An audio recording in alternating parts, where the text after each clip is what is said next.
Yee! Bro, parang galit ka yata. Kinain na naman kasi bro yung pizza ko. Ang pizza mo. Ang pizza mo doon sa microwave, bininit namin para sa'yo. Ay, sorry. Thank you bro. Kaya yan, wala naman. Today, we're going to talk about anger.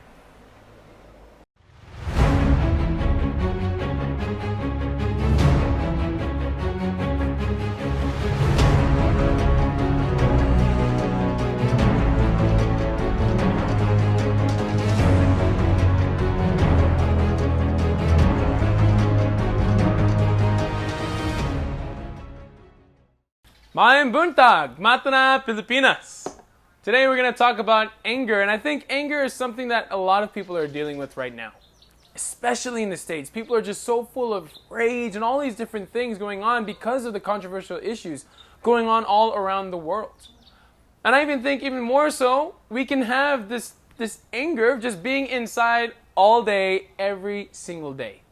Maybe it's just with a little frustration, maybe it's just with a little irritation. But the question always comes, is it a sin to be angry? Well, let's look at James chapter 1, and we're going to see what it talks about when it comes to anger.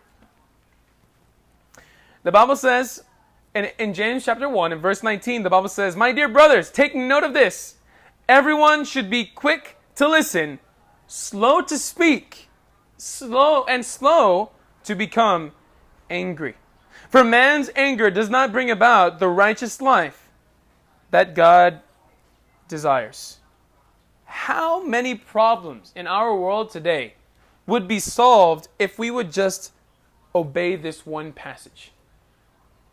I mean, think about that.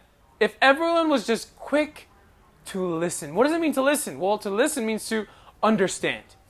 Everyone was quick to listen to understand. And everyone was slow to speak, meaning they didn't react to what they were listening to.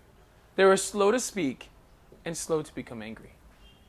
I think a lot of fights would have never started. I think a lot of fires would have never started. A lot of things would have been totally ended if people were just quick to listen. And the Bible says that anger does not produce a righteous life that God desires. Meaning to say, anything coming out of anger, anything bred out of anger, is not something that God desires. But is it a sin? Well, in Ephesians chapter 4 and verse 26, it talks a little bit more about anger. It says, "In your anger, do not sin." So is it a sin to be angry? No. Anger is something that we all feel. But you cannot let your anger influence you to sin. You cannot let your anger promote sin in your life. You cannot let your anger lead you to sin. Instead, it says, "Do not let the sun go down while you are still angry, and do not give the devil a foothold." You know, this week we've been talking all about relationship goals. We've talked about bitterness, we've talked about forgiveness, but I think one thing that really can promote bitterness or hurts in people's lives comes from anger. It comes from a fight or an argument, frustration or irritation that you might have with somebody else, but the Bible says it's okay to be angry, just don't let it control you. Don't let it influence you, because once you allow your anger to influence you, it says that's when the devil gets a foothold. The fastest way to remove anger from your life or to guard your heart against anger is talked about in James chapter 1. It says to be quick to listen. Don't just assume. Don't just jump to accusations, but be willing to listen and be slow to speak and slow to become angry.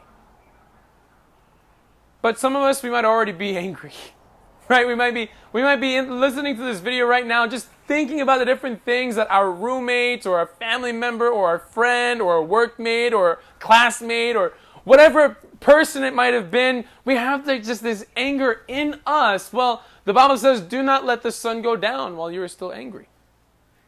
But you might be thinking, well, does that mean I can be angry the whole day? Except right before dusk? Right before the sun goes down, then I have to get reconciled? No, that's not what it's talking about. It's not setting a time limit. It's setting a sense of urgency. Meaning to say, you should be willing to do whatever it takes to be reconciled with your brother or sister, to deal with your anger in a righteous and just way before it's too late.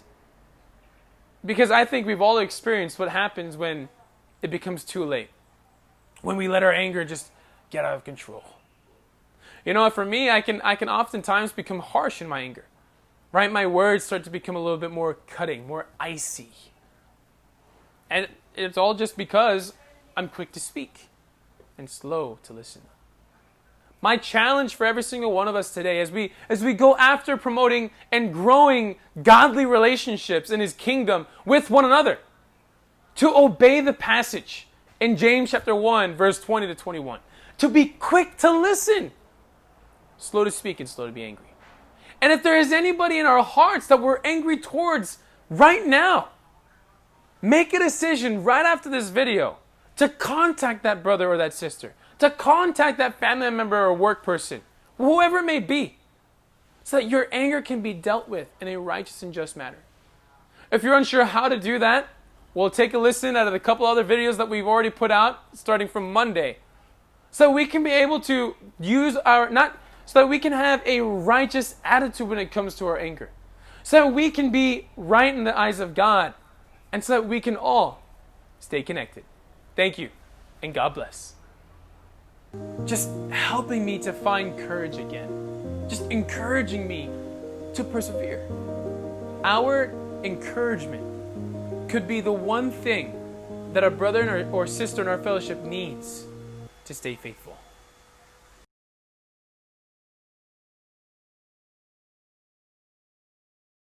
If you're watching this video, please make sure to like, share, and subscribe. If you're interested in a Bible study, message me. If you have any prayer requests, please contact me so we can pray for you. If you're interested in checking out one of our Sunday services, please go onto our Facebook page so that you can check out our schedule. You know, if you're interested in any of those things, I want to help you. Contact me so that we can stay connected to Christ.